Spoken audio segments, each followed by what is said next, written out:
together?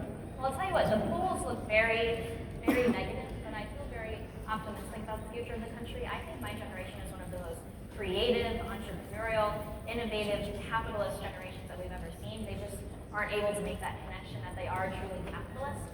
And so I'm saying, be a Republican, be a Democrat, but understand if you want programs paid for in America, you need to have a capitalist backbone. What I say often is we failed our kids in the classroom, but when we did that, we also failed our veterans because they put their lives on the line so that we would have a free and prosperous and fair future for generations to come. Now, I think What would you say, Morgan, to the good moms and dads out there who put in that 18 years raising great kids, and that kid goes off to college? He's back with a bag of laundry and a Bernie Sanders sticker and says, Mom and Dad, I'm a socialist. Well, it's kind of funny. Every time I get off the stage, I have a few mom and dads that come and say, please talk to my child. I sent them for a semester, and now they came back and they're a Marxist. So I say, have me add him on Instagram, and I'll talk to him.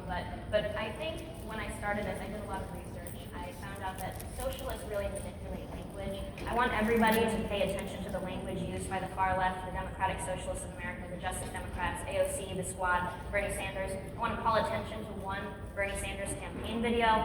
It starts out saying, what is freedom?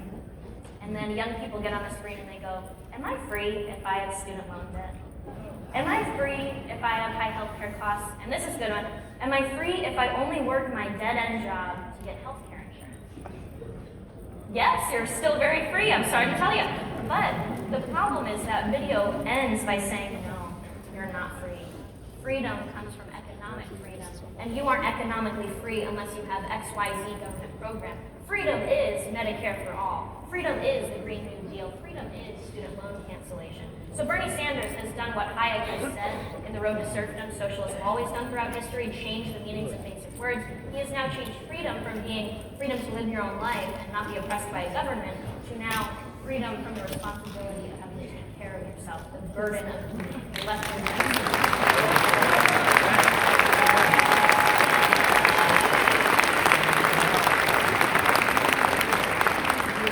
CPAC, we've heard from our friend at the top of the day, our friends Gordon and Lydia Chang, talking about our friend in Hong Kong, Jimmy Lai, who is a supporter of the Hong Kong student protest movement. And CPAC stands with Jimmy Lai. We stand with those freedom fighters in Hong Kong. Joshua, describe for us, so that, bring it home, how the PRC socialist style works and the impact that it has on the citizenry and down to their individual lives.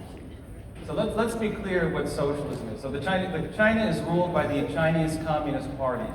They call their system socialism with Chinese characteristics. When they took power, they killed 50 million to 70 million people.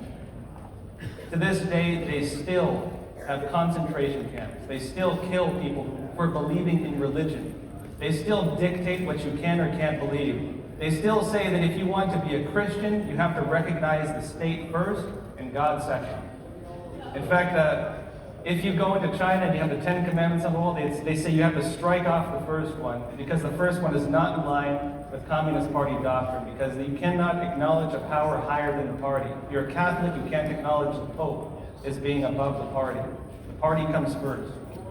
And when it comes to what Chinese people are facing, they are living under a tyrannical regime that masquerades as a capitalist society. It is, you could call it state capitalism if you want to be funny with it.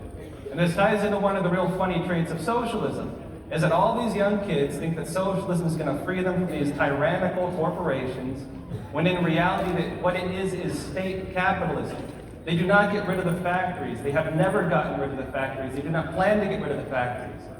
It's the state seizes control of the factories and then controls every single economic power in the country. They don't get rid of any single thing that people believe they're fighting against. It is a system of slavery. It is one that takes control of every single part of your life, denies you the access to the fruits of your labor, tells you what you can and cannot think, tells you what you can and cannot believe. That is slavery in every single form, down to a level beyond what we've ever seen before, down to your spiritual level and your ability to think freely. We began this conversation, this presentation, talking about slavery. We're ending this conversation talking about slavery. Morgan, what you have, when I first met you, you gave this very hopeful soliloquy about how there's still hope for young people, even if you were attracted to this socialist thing. There's so much room for common ground in young people that is being neglected, whether that's in the media, whether that's by the political system. Speak for one moment before we introduce our next speaker, Maj Toure, which you don't want to miss, folks. Talk about those hopeful things and those places for common cause that young people should think about, and their parents too. Of course. Well, I love a good political fight. I am a conservative myself, but YAS is nonpartisan or nonprofit. And I really believe if we focus on talking about the three issues my generation cares about most, that's protecting the environment, finding affordable health care, and of course the student loan crisis, we can really win them over. And our goal is to not push them away into the loving arms of Bernie Sanders. We're trying to get them onto our side. And so, first of all, with the student loan crisis, every socialist movement throughout history has to create the desire for forced government wealth redistribution, and they're using the student loan crisis to do so.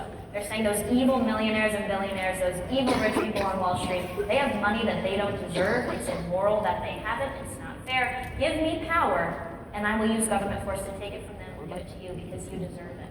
And so they're really using the student loan crisis to train our generation to support such a radical idea of forced wealth redistribution. The last thing, guys, climate change. Apparently we're all dying in 10 years. They're using climate change to fearmonger and force my generation into thinking that the Green New Deal is the only way to save the planet. But AOC's chief of staff admitted the Green New Deal started as an economic plan to restructure the economy from capitalist to socialist, and then later on they slapped a sticker on it and called it climate change. So I'm not really believing their narrative, and we need to reject that by showing our generation we love the environment, we're conservatives, and we want to protect the planet too. I want you to give a nice CPAC round of applause for Joshua Phillip from Epic Times and Morgan Zegers from Young Americans Against Socialism.